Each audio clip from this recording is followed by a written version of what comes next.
at maging makabuluhan. And for our lives to be meaningful, there must be a clear goals to accomplish. Kaya nga maging ang Bible, sabi niya, in the last days, sabi natin, sabi niya, well done, good and faithful servant. Enter into the joy of your master. So, sa madalit salita, meron siyang pinagagawa sa ating lahat. And ito pong pinagagawa niya to, it's very important and hopefully that would be our goal.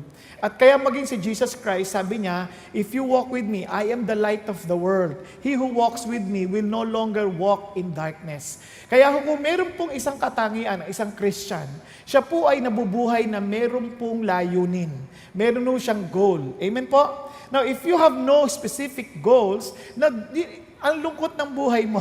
Ang lungkot ng buhay, you're not accomplishing anything. Kaya nga ho, maraming tao, kawawa naman, they just exist. They do not really live. Kaya yun po ang ating pong series. And last time, we discussed about the definition of success. Kaya nga, it's becoming what God wants us to be, and which is to be like Jesus, and to do what He wants us to accomplish, that we may hear Him say, when we have face-to-face with God, well done, good and faithful servants. So nakita natin yan that God is interested with your work. He wants you to be successful in your work. He wants you to be successful in your finances. And He wants you to be successful to have a balanced life. Yung balansadong buhay ba? Yung relaxed na buhay. Hindi yung parang stress ka na parang wala kang pahinga. And now, we will be talking about our life goals, succeed in family relationships. Now, let me just ask you this.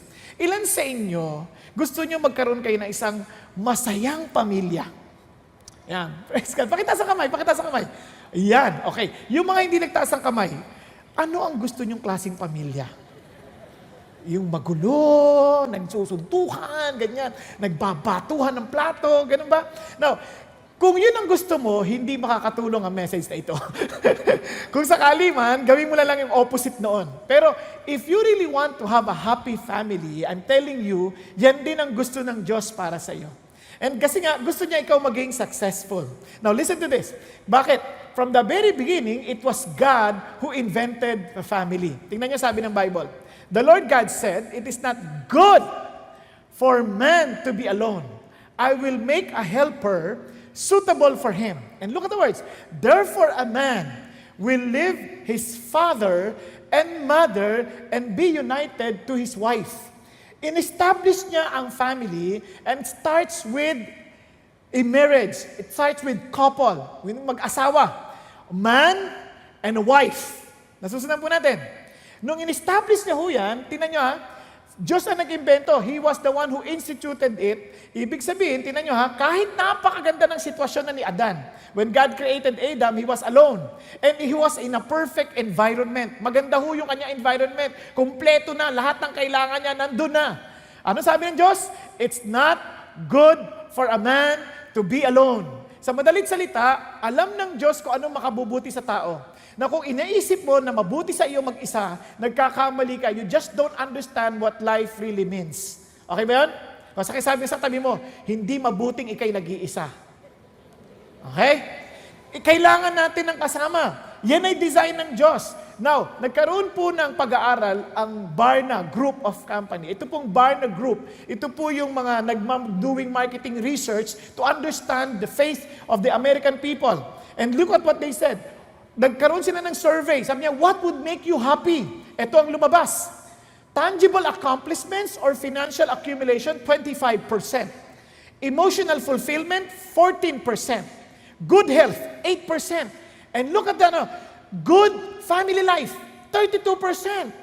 At it involves yung emotional yan kasi once you have a very good family, it satisfies your emotional need. Kaya ho, napaka-importante. Tingnan nyo ha. Sabi niya, kung gusto mo maging masaya, have a good family. Now listen to this. Ito pa ho, sinabi niya, most people would consider their life a success if they had a strong family unit, a solid and lasting marriage, or if they had done a good job of raising their children. Alam niyo, nakakatuwa lang. No? Sabi niya, kung tatanong yung tao, kahit ano pong tagumpay nila sa kumpanya, tagumpay nila sa trabaho, tagumpay nila sa mga bagay-bagay, kapag sira yung pamilya, parang pakiramdam lang bigo sila. Okay? Kaya, alam niyo, pero sa kabilang bahagi, pag ayos din ang pamilya mo, aayos ka rin sa trabaho eh. Alam niyo ba yan? Tingnan niyo ho, ang sabi ho ni Zig Ziglar sa kanya pong aklat na Homemade. Bagamat na matagal na ho, medyo patay na ho si Zig Ziglar, nasa Panginoon na ho siya, pero ang ganda ho ng kanyang sinulat. Itong sabi niya, "The evidence is convincing that the better our relationships are at home, the more effective we are in our careers. If we're having difficulty with a loved one, that difficulty will be translated into reduced performance on the job." Sabi niya, pagka hindi maayos yung pamilya, nadadamay ang ang trabaho. Isipin niyo naman, halimbawa, yung babae, buhangera, halimbawa lang naman. Kunyari, pag sabi, alis pa lang. Isipin mo yung mama nagtatrabaho, halimbawa na lang, siya, factory worker. Habang nagtatrabaho, parang may langaw na. Hindi ka makapagtrabaho na maayos eh. Nagko-computer. Kasi dadalhin mo yan, laging parang naririnig mo sa tenga mo. Tama? Kaya iba sa inyo, puyat na puyat eh. Sa service na natutulog eh. Sorry.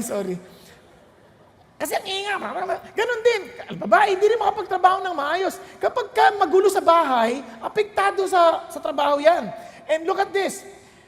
In studying the millionaires in America, ito po ay US News and World Report. Sabi niya, a picture of a typical millionaire is an individual who has worked 8 to 10 hours a day for 30 years. Walang pinagkaiba, just working 8 to 10 hours a day for 30 years. Milyonaryo ha? Pakinggan niyo to. But they are still married to his or her high school or college sweetheart. A New York executive search firm, in a study of 1,365 corporate vice presidents, discovered that 87% were still married to their one and only spouse, and that 92% were raised in two-parent families. The evidence is overwhelming that the family is the strength and the foundation of society. Grabe, no? Isipin mo, nag-milyonaryo to because they were raised by two-parent families. Hindi lamang yun, but they are faithful to their spouse. Kaya sila naging maayos sa buhay. Kaya ang dami hong mga bata, mga magulang. Ilan sa inyo gusto nyo maging matagumpay anak ninyo? Good. Now, alam niyo pong sikreto? Build a good family. Walang ibang sikreto. Hindi mo kailangan mag-aral ka mabuti. Mag-aaral mabuti, hindi rin siya makapag-isip ng maayos kasi away na away yung mga magulang niya. Pinag-aawayan ng tuition fee. Nakakatawang tao ay pag-aawayan ng pera, wala naman. Di ba? Huwag niyo na pag-awayan yung wala. Pagtulungan niyo na lang magkaroon. Tama ba? Nagkakaintindihan tayo? Kasi ibang tao ganyan eh. Yun ang problema nila. Ngayon, tingnan niyo po sabi ho sa isang pag-aaral, ito naman po, mula po sa Children at Risk from the Foster Letter. Look at this. Compared to children of married biological parents, children aged 12 to 17 with cohabiting parents, ibig sabihin mga nagli-live-in, are 6 times more likely to exhibit emotional and behavioral problems. Likewise, adolescents from cohabiting households are 122% more likely to be expelled from school and 90% more likely to have a low GPA. Wow! Bakit? Kasi itong hindi naintindihan ng marami. They thought living together is a sign of love. Yun ang mali. Bakit? Love is not just being together. Love is committed to one another till death do us part. Sabi ng Bible, what God has put together, no man can separate. Yun ang laban ng pagmamahal. Bakit? Ang totoong pagmamahal, natetest yan. Yung wala ng sukuan, pag na-discover mo na lahat ng kapalpakan ng nakapangasawa mo, mag-i-stick ka pa rin at mamahalin mo pa rin. Ayos ba yan? Parang nalungkot kayo Pero yun ang totoo. Tingnan niyo si Jesus. He showed us what real love is. We failed, but He still was faithful to us. He is still faithful to us, and He even died for our sin. Tayo na lang ang hindi natin matanggap kuminsan, hindi natin matanggap yung pagmamahal ni Jesus, kaya hindi natin ma-experience. Pero sa totoo lang, siya yung totoong halimbawa ng pagmamahal. Kaya nga sabi ni God, I hate divorce. Bakit I hate divorce? Because true love is faithful to the very end, kahit na nagkamali ka na. Yung iba lang, sabi nga lang ng Lord, ganito, pag iniwan ka, wala ka nang magagawa, ikaw ang iniwan eh. It's the same rule applies to God. Iniwan mo, ayaw mo sumama sa Diyos, wala naman, hindi ka naman niya pipilitin. Liligawan ka niya para bumalik, pero hindi ka niya mapipilit. Kung ayaw mo, wag mo, mamatay ka. Yun ang sabi niya eh. There would be second death. Dahil wala nang ibang kapatawan kundi sa pamagitan ni Kristo Jesus. Nagkakaintindihan po? Kaya yun ang amazing dito. Kaya nga, yun ang test. Kaya ang ating pag-uusapan, if you want to succeed in a family relationships, say it with me, embrace love. Embrace love. Now, bakit po importante yan? Ito, how will you embrace love? This is not easy. Tingnan nyo ha, 2 P's. Remember ha, dalawang bagay. Purpose and power. Purpose and power. Hanggat hindi maliwanag sa'yo yung purpose, kaya maraming tao, lahat tayo may expectations. When we get into marriage, when we get into families, we have expectations. And unfortunately, karamihan ng pumasok, hindi maliwanag yung purpose. Ang isip lang nila, basta tumibok ang puso, wala nang magagawa ang iba. Tama? Basta alam nila, Papa don't preach, I'm in love. Yan lang. Hindi mo naintindihan, may dahilan yan, ano ka ba? Hindi yan yung tibok lang ng damdamin. Kasi yung tibok ng damdamin, nagbabago yan. Nawawala yan tibok na yan dahil na-heart attack. Kaya itong crucial. You need to understand the purpose to embrace love. And you need to understand the power because love is not something that we can do by our own strength. Okay po? Now, kaya anong kailangan natin? Understand the purpose. Ano bang purpose ng family? From the very beginning, sabi ng Diyos, go and multiply and fill the earth. And you have heard that several times in the past. Na ang purpose ng Diyos is to spread His image throughout the world. Yan ang purpose ng Diyos. It is not to spread the sinful image, but the image of God. Because we are created in His image. Nasusunod natin. Kaya naman, when people fell into sin, ang programa ng Diyos, tuloy-tuloy yan, hindi nagbago. He chose Israel, and when upon choosing Israel, or Jacob, to spread, ito yung sample ng tao ng Diyos, supposedly, and he failed. The family failed. Kaya tingnan nyo yung warning ng Diyos. Ito ang purpose, sabi niya, for He established a testimony in Jacob. So nag-establish siya ng patotoo. And appointed a law in Israel, which He commanded our fathers that they should teach them to their children. Tama ba? Ano ituturo? Yung in-establish ng Diyos para maibalik yung image. Sabi nga na, that the generation to come might know, even the children yet to be born. Ano pansin nyo? Ito yung pinakalayunin. Kailangan itong law na ito na establish ng Diyos. Ano yung law? Unang law pa lang, love God. Summarize na lang natin. Love God with all of your heart, soul, and mind. Tama ba? And love your neighbor as you love yourself. So as you establish this law, pass this on to the next generation, to your children. Yun ang unang purpose. Yung anak, ipasa nyo. Then, even the children yet to be born. Naku, pati apo, damay. Kaya hindi mo lang iniisip yung sarili mo. Iniisip mo, yung anak ko at yung maaari pang maging anak. At yung magiging anak-anak pa. Naku ha? It's a continuous spread. Now, tingnan nyo. Sabi niya, and tell them to their children that they should put their confidence in God. Kasi the moment that they put their confidence in God, ano gagawin nila? Keep His commandments. Obviously, they will obey the Lord. And as they obey the Lord, they will see and they will manifest the God-like character. Tama ba? Anong God-like character? Love. Sabi ng Bible, pakinggan nyo mabuti sabi niya, kung ang tao, totoong nagmamahal, hindi mo naman talaga kailangan yung law eh. Kaya lang naman binibigay yung law dahil sa mga hindi sumusunod at hindi marunong magmahal. Tama? Sample. Sa table, kakain kayo. Sa cafeteria. Kung totoo kang nagmamahal, kailangan pa bang ilagay doon, linisin, pagkatapos gamitin? Bakit? Hindi mo kailangan ilagay kung inisip mo nagmamahal ka, may gagamit pang susunod. Kaya dapat malinisan natin itong iwan. Tama? Kaya lang, dahil hindi ginagawa yan ng iba, ilalagay doon dahil hindi sila mapagmahal, kailangan ng batas. Pakilinis, pagkatapos gamitin. Ngayon, pag hindi pa rin sinunod, dudugtungan na. Pag di naglinis, mamamatay. Di ba? May mga ganun na, may pananakot na kasi di sumusunod eh. Tama ba? Nagkakaintindihan tayo?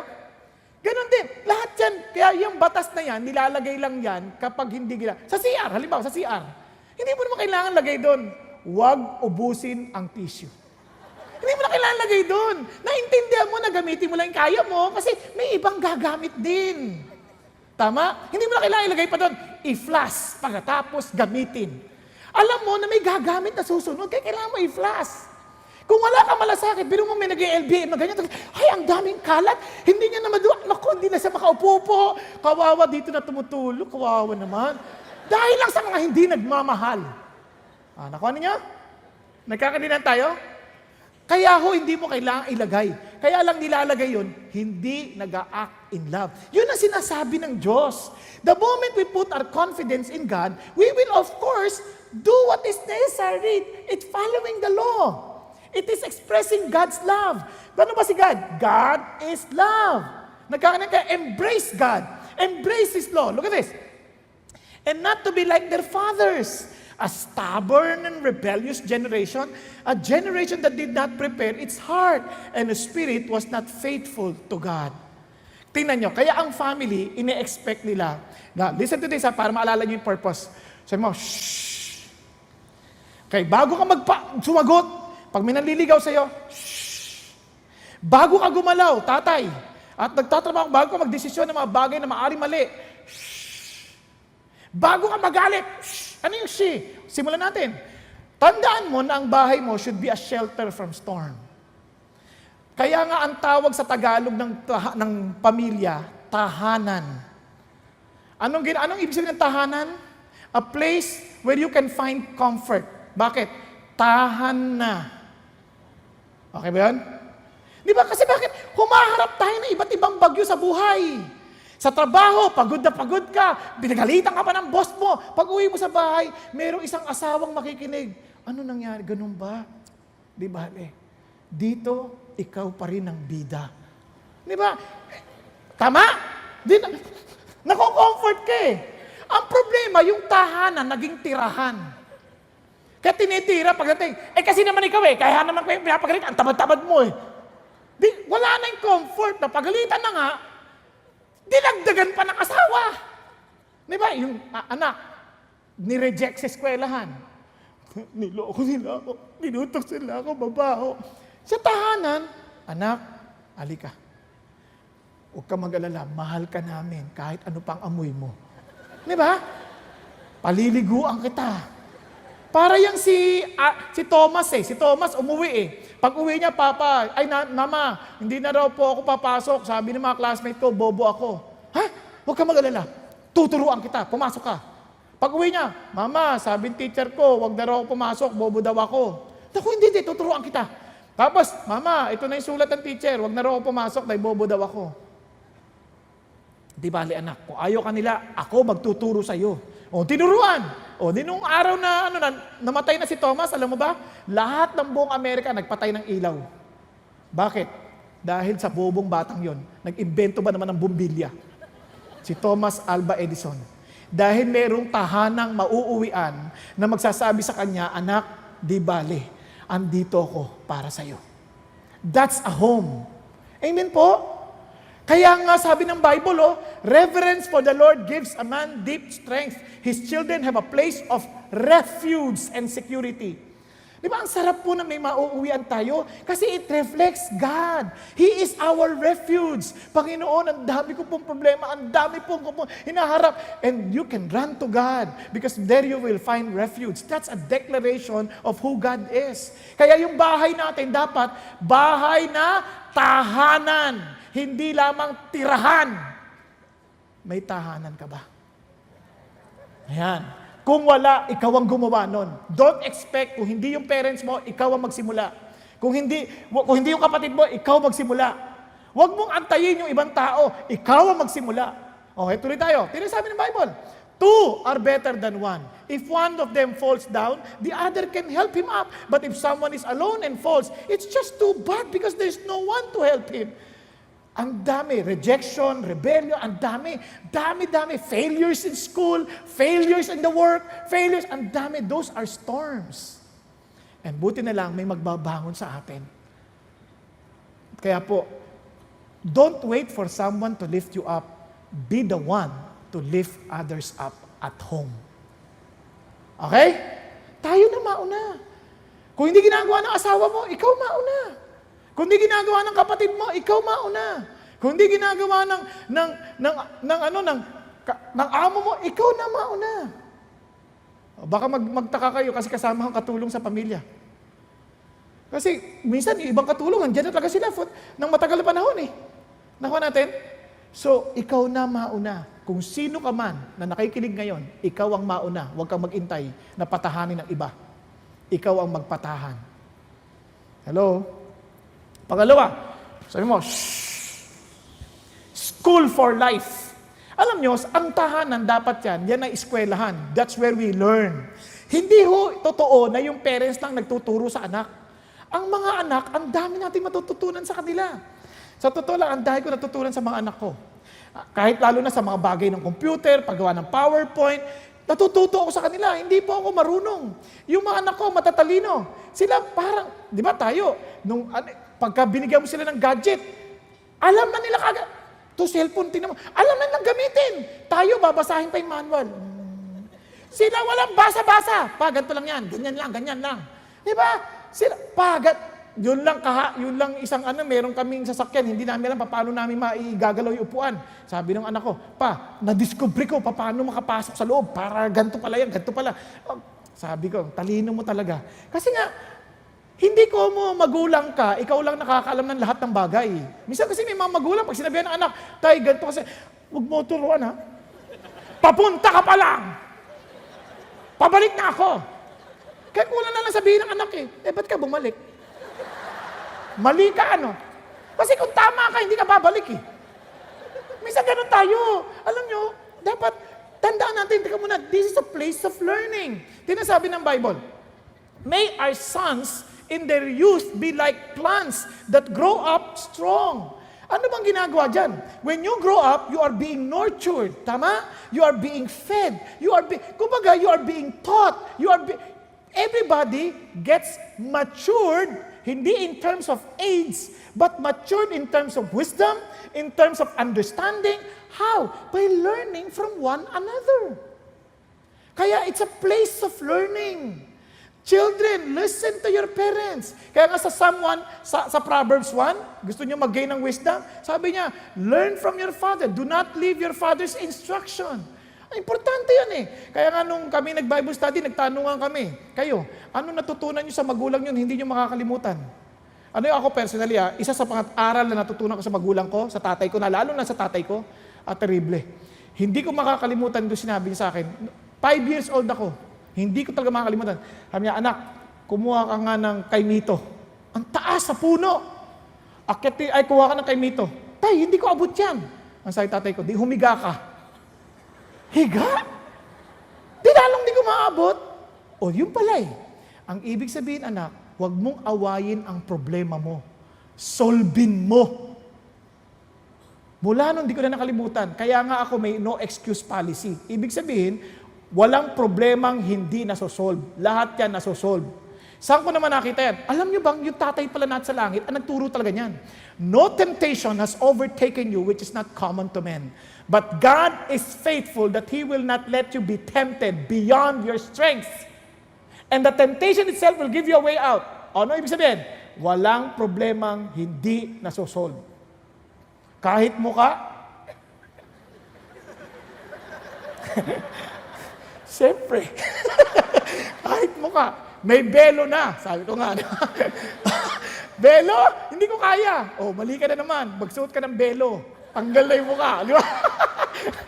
Joke lang, joke lang. Walang problemang hindi nasosolve kung talagang bibigyan ng panahon at iisipan. Amen? Nagkakaintindihan? O, tinan nyo ha. Kaya sabi ng Bible, lalo na mga tatay, listen to this. Fathers, don't exasperate your children. Even don't provoke them to anger. Ibig sabihin, don't ever promise things that you cannot fulfill. Don't ever cheat their mothers kasi it will provoke them to anger. Tama? You need to model it. Sabi nga, instead, bring them up in the training and instruction of the Lord. Ano napansin nyo? Hindi sa nanay sinabi ha, sa tatay. Guys, if you are planning to get married, then you better understand this. Kailangan mong maging mapag-aral para ma-train mo rin sa anak mo. Importante ito, tatay ang sinabihan. Training and instruction of the Lord. Sino mag-aaral? Si tatay para ituturo sa anak. Kaya mga babae, kapag may nanliligaw sa inyo, at hindi pa siya marunong naman lang magbasa ng Bible at magturo ng instruction ng Diyos, abay, mag-isip-isip ka. Huwag mo sasabihin, magbabago yan. Tumigil ka, hindi siya magbabago. Dahil ang salita ng Diyos ang magbabago sa atin, dahil siya ang magbabago, hindi tayo. Huwag kayo magpapaniwala na naninigarilyo, sabihin mo, sweetheart, ayoko ng nigarilyo. O sige, hindi na, para sa'yo. Huwag ka magpapaniwala dyan. Pag napangasawa mo yan, trust me, pagka sinabihan mo ulit yan, pakialam mo, pakita dyan.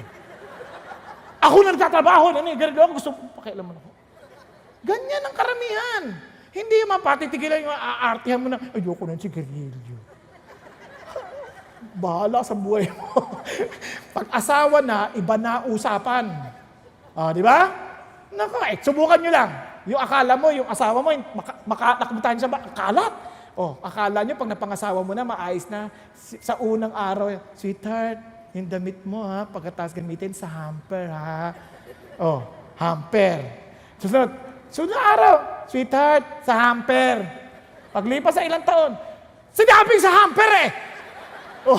Hindi mo na rin nakayanan dahil hindi nagbabago. Kaya huwag kayo magpapaniwala. Kaya ako, ang advice ko, huwag kayo magagalit. Advice ko sa inyo, hanapin nyo yung lalaki na nagli-lead na ng D-group. Bakit? Ibig sabihin, nag-aaral yan. Gusto, at pinapractice na yung sarili niya, yung leadership niya, how to take care of others. Kaya encourage you guys, start leading your own group. Diba? Para makita nyo, natitrain nyo na yung sarili nyo at maniwala kayo sa akin. Hindi nyo kailangan maghanap ng mapapangasawa. Si God maghahanap para sa inyo. At hindi kayo mawawalan ng matitinong babae. Dahil ang galing ni God maghanap. Nagkakaintindihan? So, crucial yan. Train.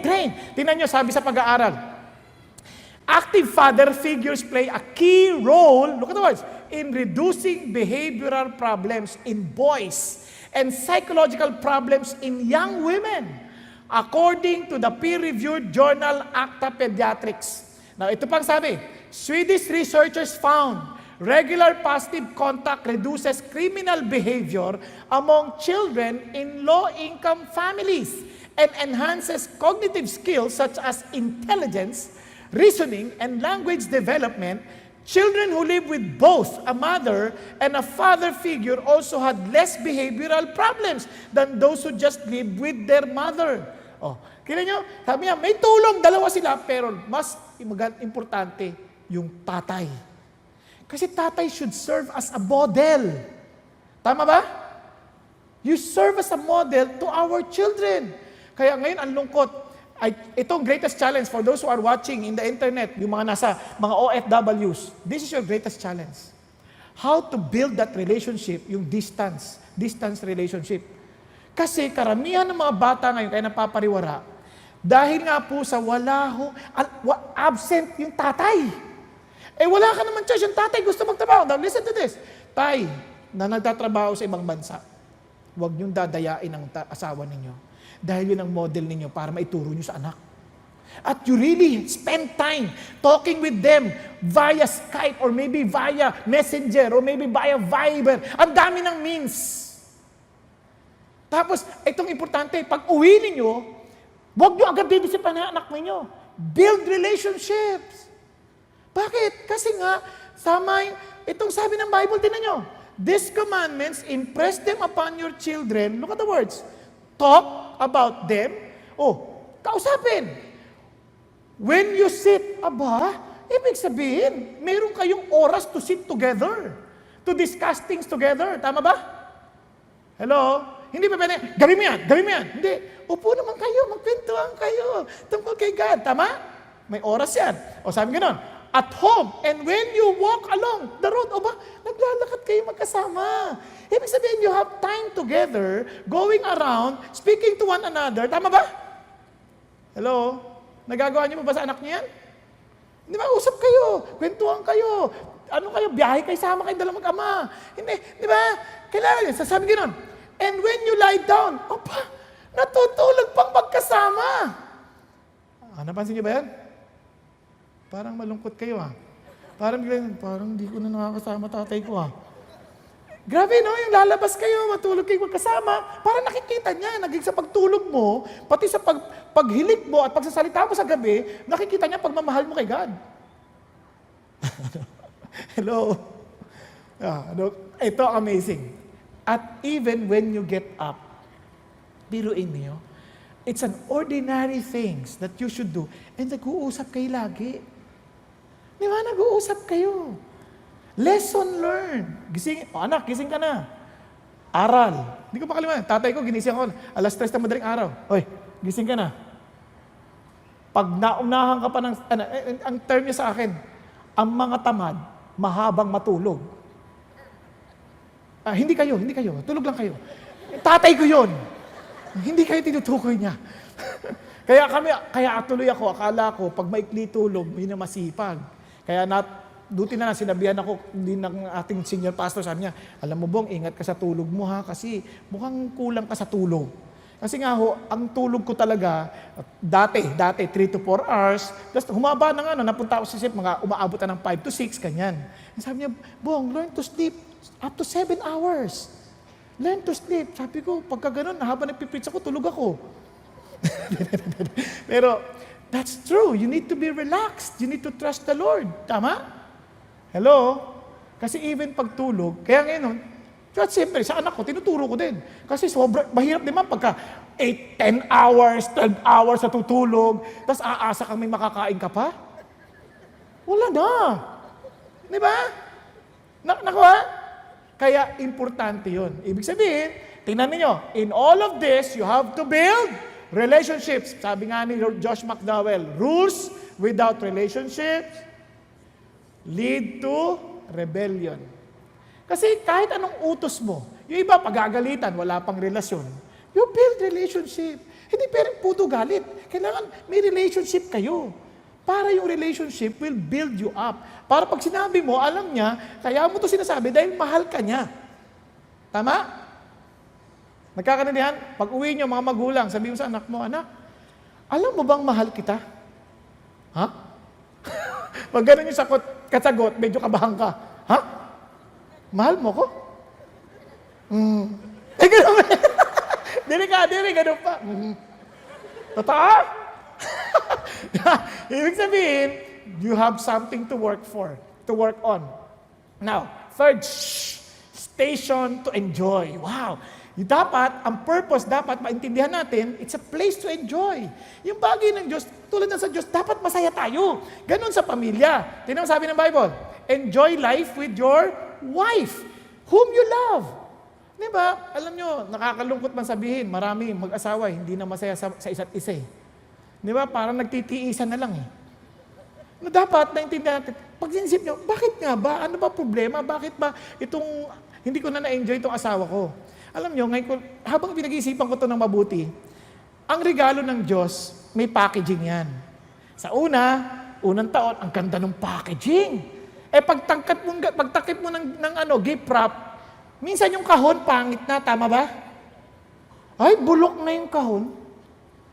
So, ayoko na yan. Wag, buksan mo pa. Baka ginto yung loob. At bilib ako, dahil galing sa Diyos yan, ginto yan. Tama? Ngayon, minsan, parang nakikita lang natin, bulok yung kahon. Ang daming kabulukan. Masyadong maingay. Masyadong nager. Bulok yung kahon.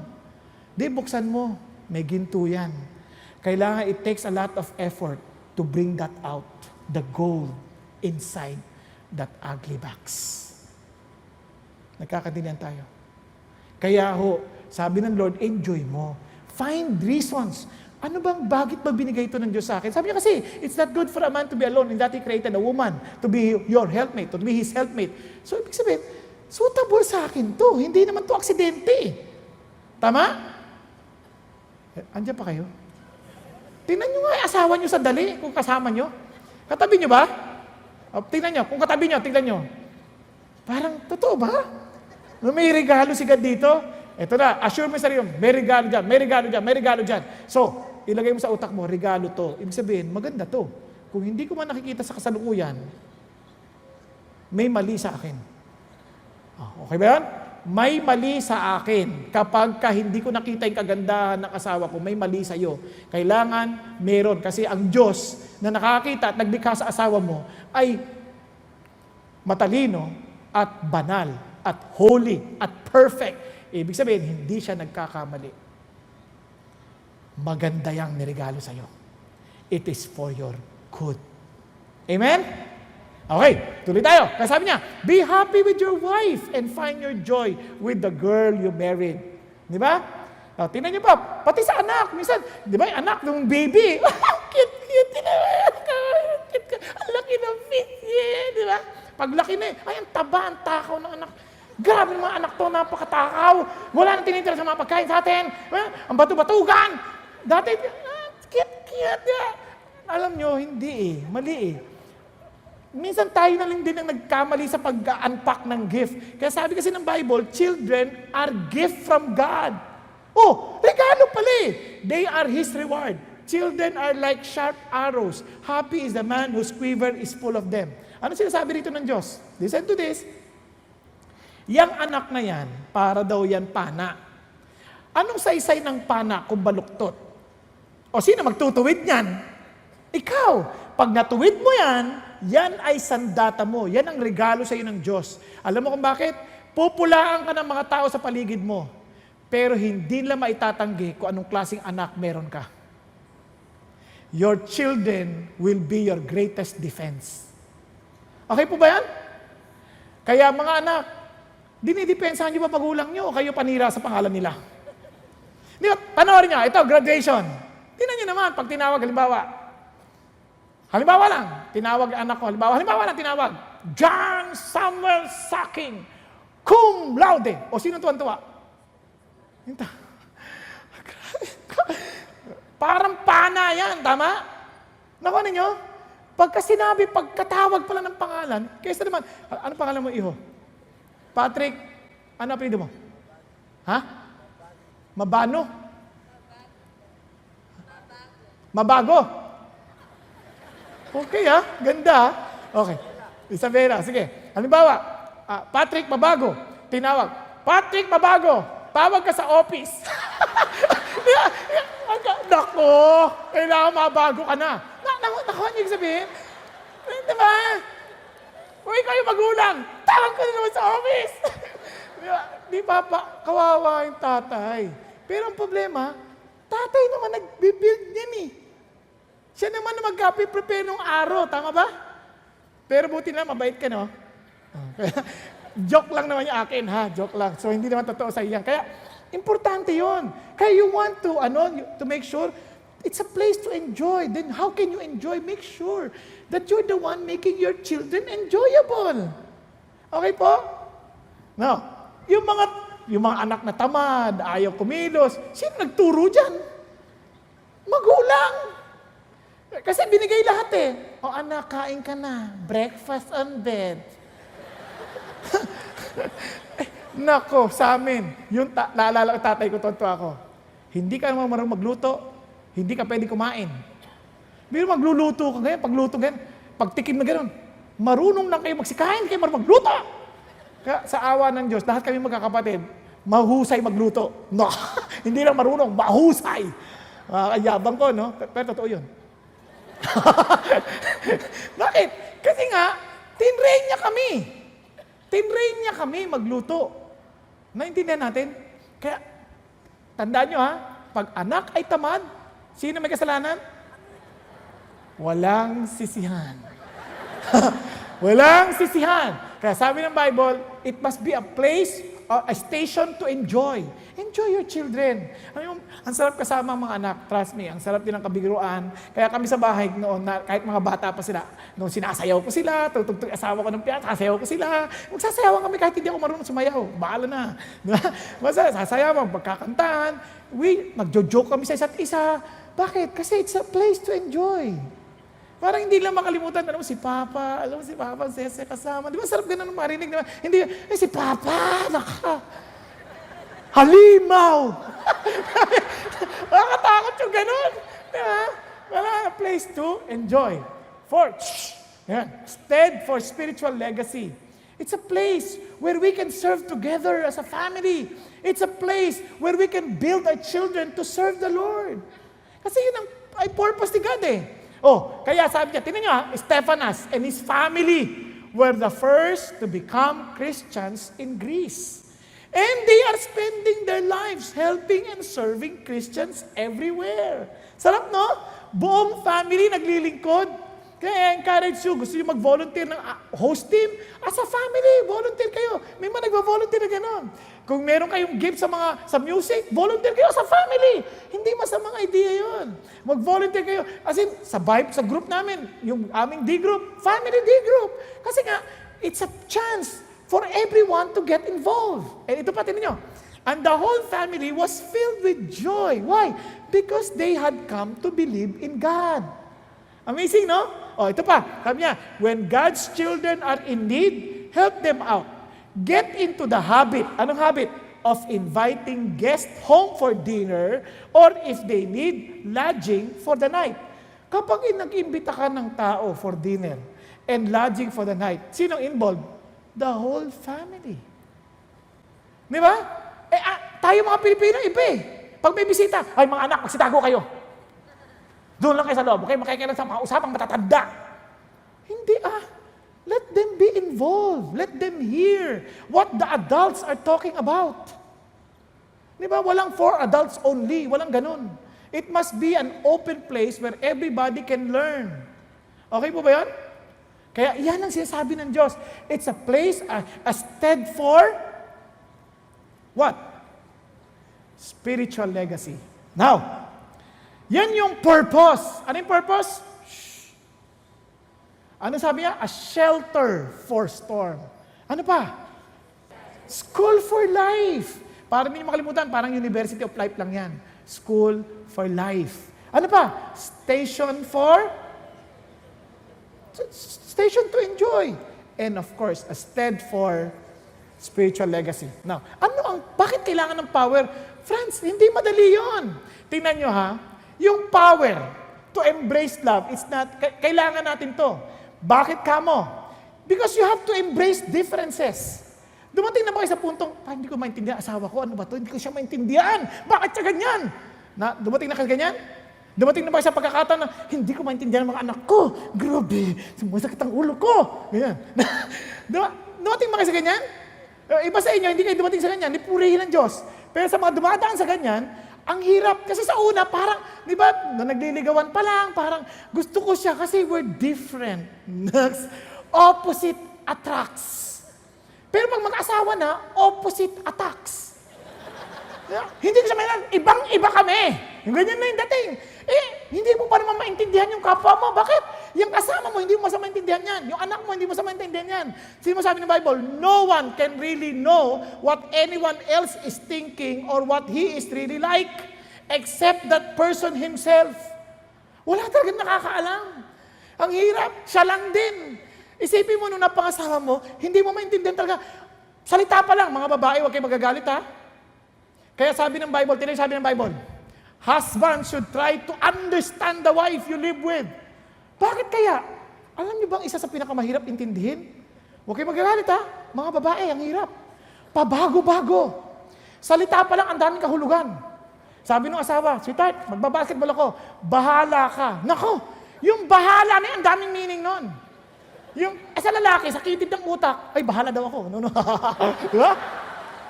Ang babae, bahala ka, bahala ka, bahala ka. Ang daming kahulugan. Naintindihan ninyo? Kaya, kailangan mong intindihin yun, uunawain mo yun, aalamin mo yun. Sabi, you should understand your wife. Tubukan nyo lang, mamili kayo, kakaiba ang asawa, ang hilig mamili yan. Para pag namili yan, hindi napapagod. Damit lang yan, ang tagal. Kung lalaki hindi iintindi, upo lang yan. Matagal pa ba? Ano ba yan? Ano ba hinahanap mo? Buong department store ba? Isang blouse lang. Isang blouse lang yan. Pipiliin isang blouse, ilang palit na yan. Kuha ka pa.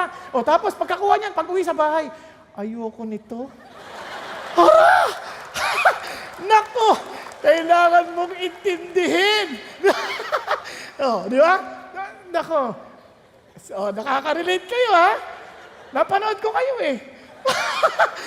Hindi, sa totoo lang. Pinanonood ko, iba't ibang klaseng tao, nakita ko na yan. Parang replay. Kaya nga, you have to understand. Sa luto, hindi ko maintindihan. Pag babae nagluto, ang sarap pa. Kulang nga Kulang ng alin, Ricardo. Paano pa kung kompleto to? Hindi ko maintindihan. Kaya it takes a lot of patience. Ang totoo niyan, it takes a lot of wisdom. Kaya sabi ng Bible, homes are built on the foundation of wisdom and understanding. Magkakaiba tayo. Iba't iba ang the way we handle things. Kaya minsan kaya nag-aaway, katid sa anak, we think that they think the way we think. Tama? Hindi mo pa naisip yun na dapat ganito ginagawa mo. Hindi niya naisip talaga Yung isip mo, hindi necessary na isip niya rin, magkaiba kayo.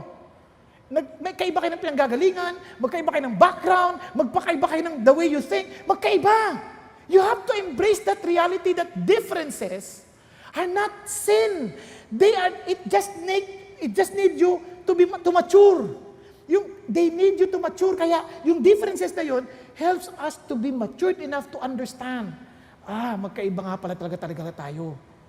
Nakuha ninyo? Hindi dahil sa ang labo mo, malabo ang tao talaga. Hindi, magkaiba lang talaga. Magkaisip. Kaya nga, sabi, kung foundation ay wisdom, paano? Kaya ka mag-pray. But if any of you lacks wisdom, let him ask God. Well, alam niyo, tandaan niyo to God is generous in giving you wisdom at hindi kanya susumbatan. Hindi niya sasabihin, pasensya ka, yan ang pinili mong asawa. Walang ganon. Tutulungan ka ng Diyos dahil siyang naglikha sa taong yan. Sa anak, ganon din. Hindi pare-pareho ang anak. Hindi yung disiplinang ginawa mo sa panganay, pareho sa pangalawa, uubra. Hindi. Minsan magkakaiba sila ng personalidad. Nakuha ninyo? Ayun, may kambal ako. Magkaiba hilig. Magkaiba. Parehong kuna ang kinalakihan yan. Isang kuna lang. Pero magkaiba sila ng style. Kaya nga magkaiba kurso nila Nakuha? Kaya sabi ko nga, kahit kambal, kahit parehong environment, kahit pareho na yung hindi ibig sabihin pareho sila. Magkaiba pa rin. Kaiba approach. Iba. Hindi pare-parehas. Ngayon, sabi ng Lord, kaya pagka meron ka ng wisdom, tinan nyo, sa babae pa lang, just to show you something. Nung nagpe-pray ako personally, tinatry ko understand ang mga babae, lalaki, bilang pastor. Tingnan nyo na lang, I will greatly, nung nagkasala ang babae at ang tao, I will greatly multiply your pain in childbirth. In pain you will bring forth children, yet your desire will be for your husband, and he will rule over you. Ano napansin nyo sa mga magulang? Una, babae. Try to understand. Kaya kayo na hindi pa nag-aasawa, mag-isip kayo mabuti. Ano sabi? Anong sumpa sa kanila? Painful childbirth. Tama? So ano ibig sabihin?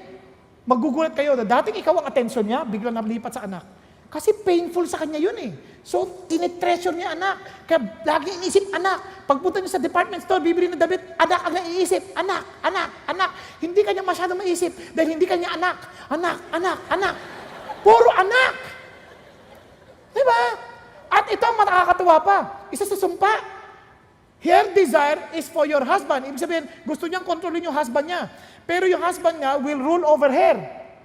Ano napansin niyo sa mga babae? Nagiging nager. Kaya naging nanay.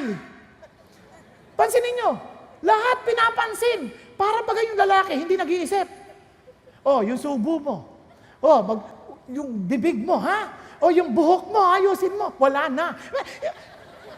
Lahat napapansin. Napansin niyo ba yun? Parang trying to control. At napaka-manipulative nila. Try to understand them. Bakit manipulative? Ibang-iba sila. Gusto nila makontrol ka, tatahimik yan. Pag gusto nila yung gusto nila at hindi mo ginagawa, tatahimik. Galit ka ba? Ano nga? Grabe, pag nanahimik ng babae, anong nangyari sa lalaki? Ano na nangyari? Kinokontrol ka na. Ang tatalino nila. Di ba? Now, what am I trying to tell you? Girls, women, that's not an excuse. It is for the guys to understand. Hindi excuse sa inyo yan. Bakit? You no longer under curse. You are under God's grace. Tama? Kaya nga sabi ng Bible, submit. Pero for men, kung hindi man sila nagsasubmit, try to understand them with wisdom. Ganon din ang lalaki. Tingnan niyo lalaki. Because you have listened to the voice of your wife and have eaten from the tree from which I command you, you shall not eat from it. Cursed is the ground. Because of you, in toil you will eat of it all the days of your life. And sabi niya, both thorns and thistles it shall grow for you, and you will eat the plants of the field. Ano napansin niyo? Ano mahihirap sa lalaki? Yung trabaho. It will be very, very difficult for them to earn. Kaya naman, kapag sila nagtagumpay sa trabaho, trophy nila yon. Kaya napansin nyo dati, ikaw lahat ng attention niya. Nung napangasawa ka na, yung career ang kanyang attention. He wants to have that trophy. Tama? Kasi gusto mong regaluhan siya ng kapareho sa'yo, bibigyan mo ng card. Pag binigyan mo ng card yan, magagalit yan. Credit card, matutuwa. Pag-isipan niyo mabuti. Yung babae, na-expect nila, pag binigyan ng bulaklak yung lalaki, kapareho na reaksyon na, saya-saya bulaklak. Ang isip niyan, gadget. Bigyan mo ng plies, saya-saya. Bigyan mo ng mga bagay na magpapadali sa buhay nila, kaya ang hilig sa kotse. Then try to understand. Di ba? Yung lalaki naman, dahil hindi naintindihan yung babae, niregaluhan ng Swiss knife. Huwag gawin dito, saksakin kaya kita. Hindi yan naintindihan. Magkaiba nga eh. You need to embrace that difference. Again, guys, that's not an excuse. It is for women to understand because we're no longer under curse. Nagkakaintindihan tayo? Ngayon, bukod pa dyan, ito pang gusto nyo maintindihan ng Lord. Di ba? We are to be wise, making the most of your time because the days are evil. Look at this. Not only that we are to be wise to do the will of God, but we are to be filled with the Holy Spirit. Bakit? That will help us overcome the curse. Para yung differences natin, ma-overcome din natin. Paano? Una, the wife. Itong totoong palatandaan na we are filled with the Holy Spirit. We subject to one another in the fear of Christ. Nagkakaningan tayo, we submit to each other in the fear of Christ. Wives, be subject to your own husband. I cannot discuss in details about this issue, but one thing is for sure. Wives, you know that you are filled with the Holy Spirit. You know how to submit to your husband. Pag hindi ka submissive, mag-pray ka na, Lord, fill me with your Holy Spirit. Kasi alam mo na, alanganin ka na. Wala kang power to embrace differences. Okay ba yun?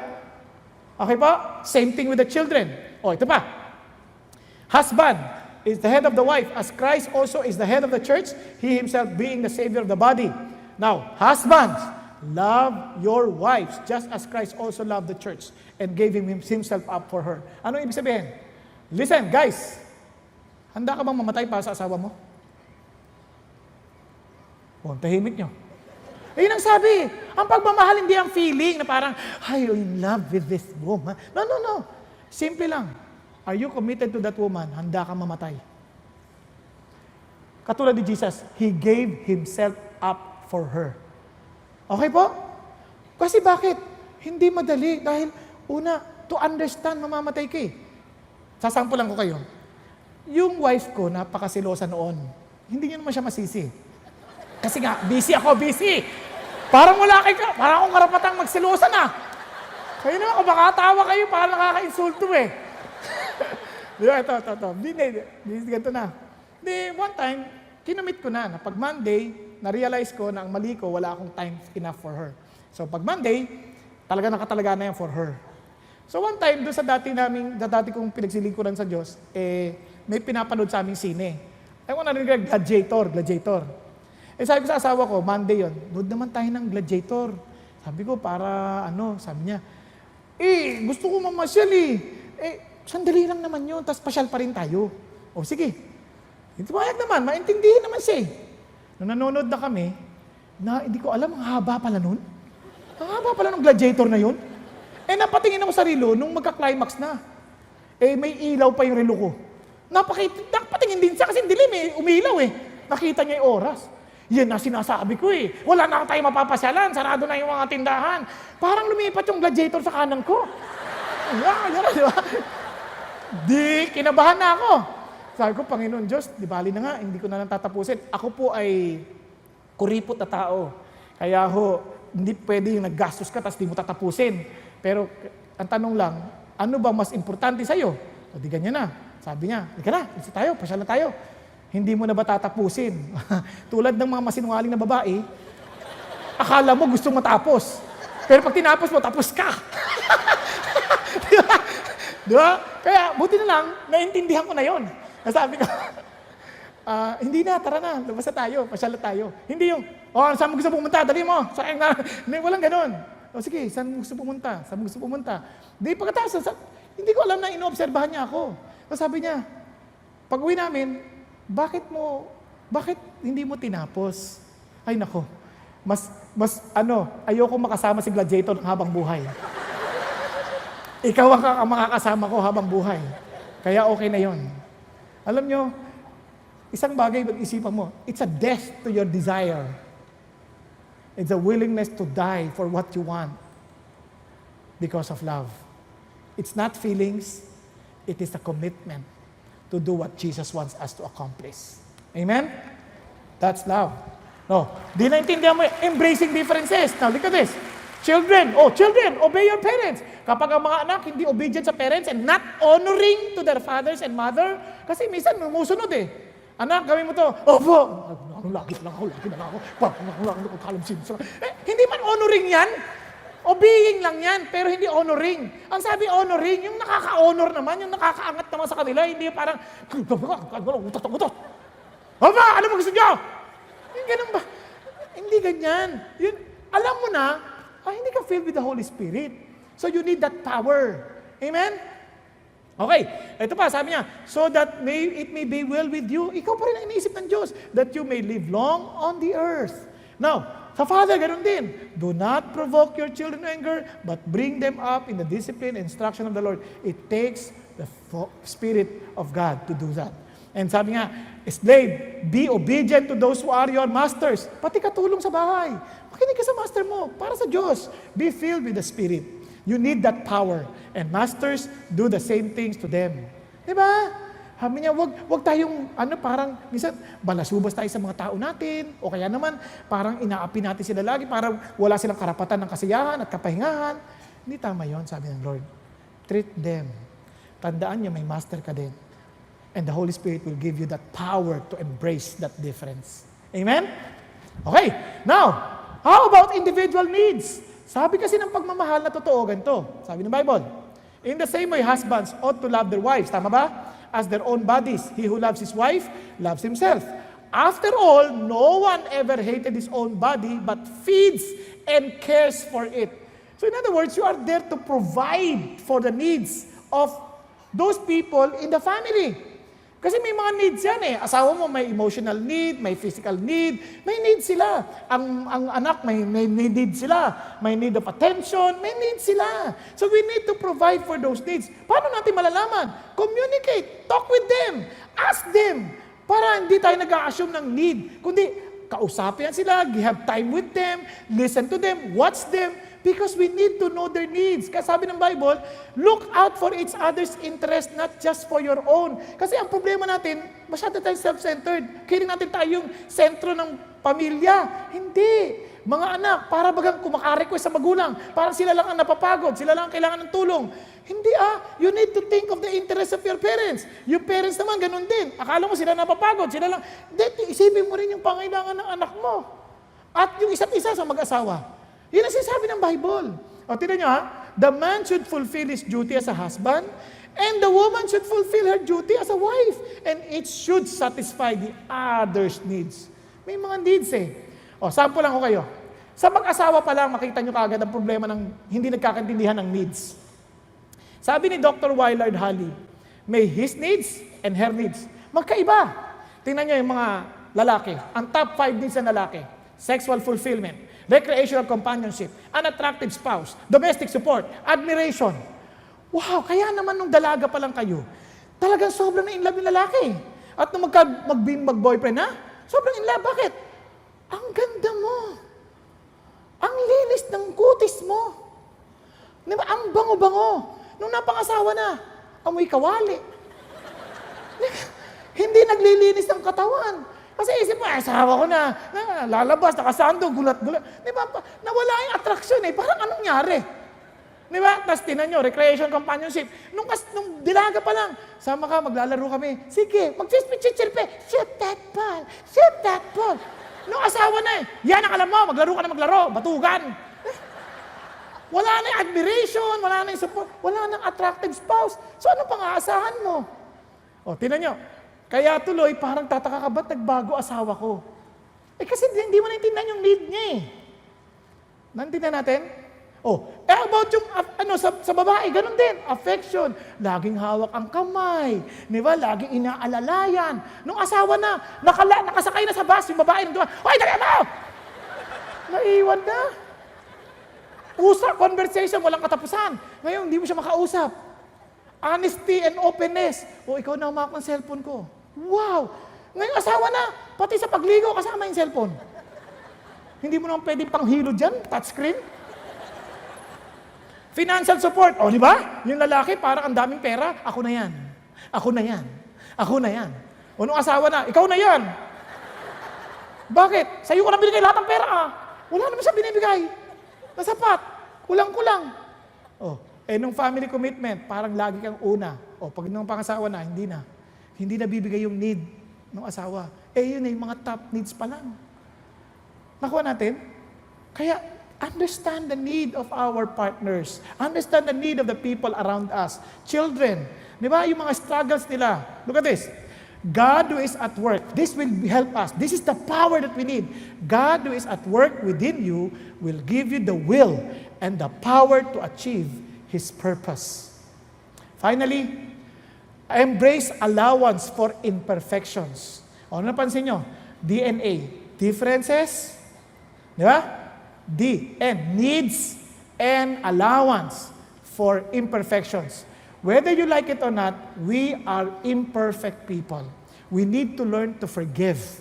We need to learn to not to bear grudges or bitterness towards our partner, towards our children, towards our parents. Walang ganun. Kasi learn to understand, we are imperfect people. Don't ever give up on each other. Kasi sabi naman, let there be no more bitter resentment or anger, no more shouting or slander, and let there be no bad feelings of any kind among you. Yan ang sabi ng Diyos. Now listen to this. Paano? Sabi niya, be gentle and ready to forgive, never hold grudges, remember the Lord forgave you, so you must forgive others. Friends, ano sinasabi ng Diyos? Listen. Kung totoong naranasan mo ang kapatawaran ni Kristo, you will also learn to forgive other people. Because you have no power to forgive if you yourself have not received forgiveness from God. Kaya yung mga tao nagtatanim ng sama ng loob na hindi makapagpatawad ng asawa, bakit? Naka-4 na beses siya, naka-3 beses siya, naka-5 beses siya, naka-7 beses siya, hindi ka na siya mapapatawad! Kung ganyan ang kakayaan ng Diyos, hindi mo na mabilang ang mga pagkakamali mo sa Diyos, pero pinatawad ka niya. Namatay pa nga sa krus para sa iyo. Tama, mali? Ngayon, kung totoong naintindihan mo yan, forgive. So I pray for those couples na hindi kayo nagkakapatawaran, hindi kayo nag-uusap, kahit magkasama ka sa bahay, hindi kayo nag-uusap, hindi kayo, parang kung tinitiis nyo yung pakiramdam nyo sa isa't isa, and you're trying to be enjoyable to your friends, but not to your spouse, not to your children. Listen to this. Time to forgive if you truly belong to Jesus. Because if you truly experience the forgiveness of Christ, tandaan natin, we are not perfect people. We are all imperfect individuals. Nagkakaintindihan po? This is the power of God. Kapag totoo si Jesus sa atin, trust me, I'm telling you, you will see the beauty of families. Let me just, okay lang 5 minuto, panoorin lang ho natin testimony po ni Peter Jr. tungkol sa kanilang pamilya. Let's watch. So I want to show you a different picture, a different study, not by Harvard, not from Hollywood, but one I am very familiar with. You may have seen these pictures before, one that I am personally watching still and have now studied for over 40 years. About 46 years and 3 months ago, a young Chinese man who looks like Bruce Lee, in January of 1972, met a gorgeous American woman. And you know, many people today think, oh, they were special, they were different. But I know, because I've seen them for all these years, they were not any more different than a regular person. Yes, cultural marriages, cross-culture was not so common. But what they did have is this one most important common denominator. They both loved God with all their heart. And each of them, on their own, had committed to seek and love Him with all their heart. Not because of a religion or family pressure or a church or culture, but because each had a personal relationship with their God. Years later, they gave birth to what? 5 strapping young children. All of those children started to understand a little more about life. And as they did, this young Mr. Bruce Lee and amazing, I can't think of an actress, but they made it a point to tell each of their children individually about the God they followed and how He wanted a personal relationship with each of them. I remember at about the age of 7, my brother remembers when he first heard about Jesus. I sat on a bed in the corner of a room and my mom was just telling me about Him. And she asked me, do I want to give my life to Jesus? When you're loved by your parents and you see a consistency in their life, what do you say? Yes, I want that Jesus that you follow. And all of us, though immature at first, at some point in our lives, some later than others, me one of the longer ones, decided to take that truth and make it the story of our lives as well. And so 19 grandchildren later, this is a picture of our family. The final bell hasn't tolled. We are still living this life and nothing is promised. But I know individually, each of the children here, and I can vouch that there is a deep love for God, just like my parents. Sabi ni Peter Jr., napakaganda, sabi niya, they grew up from different cultures, but one thing common among both of them. Ano yun? They both love God. That's the power. Kaya ito pong crucial. Alam niyo bakit? This family represents a shelter from storm, as a station for joy. Lahat nandun doon eh. Alam niyo bakit? Yung isa na rape. Tinutukan ng baril. Yung isa, naging addict sa games, sa gaming. Di ba? So, kung wala ho yung place na house, na naintindihan yung purpose, at yung power to embrace, sasabog ho yung pamilya. Pero hindi ho. Now, may pag-asa ba tayo kung tayo naman paano tayo? Nagkamali na. Paano tayo? Now, listen to this. Ang sabi ng Bible? Love is patient, love is kind, and is not jealous. This love is the love that comes from God.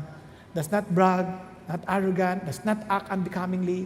It does not seek its own, is not provoked, does not take into account a wrong suffered, does not rejoice in unrighteousness, but rejoices in the truth, bears all things, believes all things, hopes all things, endures all things, and love never fails. What have you noticed?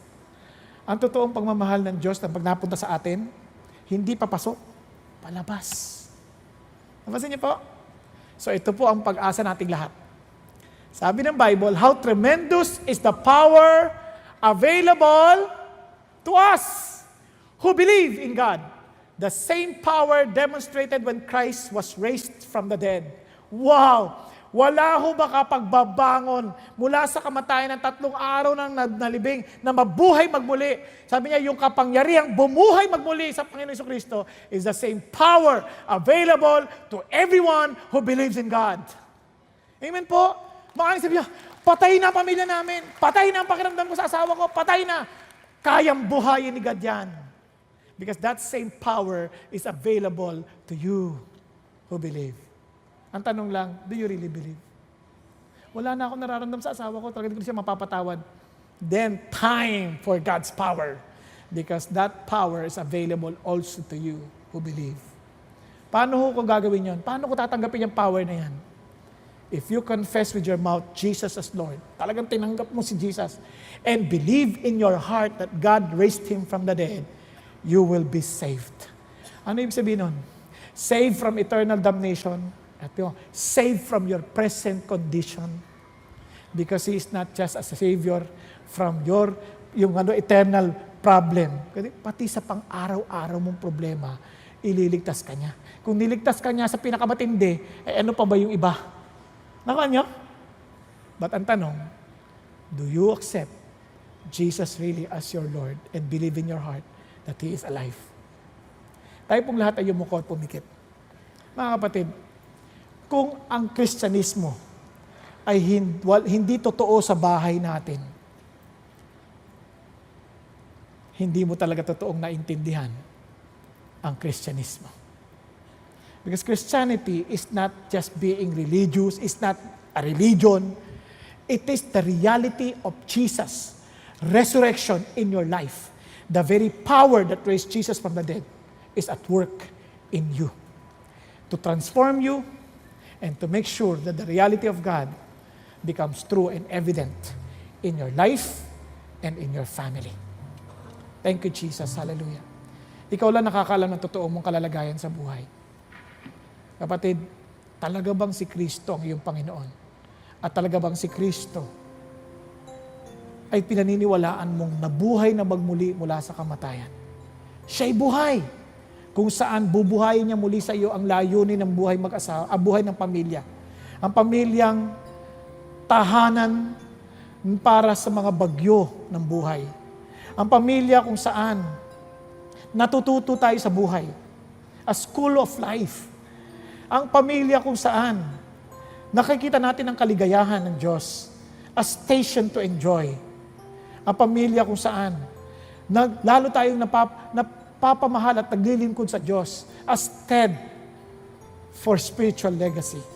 Kapatid, kapag ito'y totoo, then you will have the power to embrace the differences that we have in the family. Not trying to change them to become like us, but for them to become like Jesus. To embrace also their needs, na maging pangailangan nila yung pangailangan nila, parang pangailangan din natin, that we're willing to provide for them. And obviously, to embrace the allowance for their imperfection and for our imperfections. We are not perfect. Forgive. Friends, you need to embrace that purpose and power to experience success in your family relationships. Panginoon Diyos, maraming salamat po sa magandang araw na ito. Dalangin po namin aming Ama na aming mga narinig ay hindi lamang po mga salita, kundi maging buhay na salita sa aming mga kani-kanyang buhay. Nang sa gayon, Panginoon Diyos, ito po'y hindi lamang narinig, kundi ito po'y may pamumuhay. At salamat, Panginoon, alam namin, hindi namin ito magagawa kung wala kayo sa amin. Aming Panginoong Hesus, pagharian niyo po ang buhay namin, na sa lahat ng pagkakataon kami po'y mapuspos ng banal mong Espiritu. Nang sa gayon, maipamuhay namin ang layunin at ang kapangyarihan na ipinagkaloob niyo para sa isang pamilya. Sa iyong papurit pagsamba sa ngalan ni Jesus. Amen. Amen. Amen. Pagpalain kayo ng Panginoon.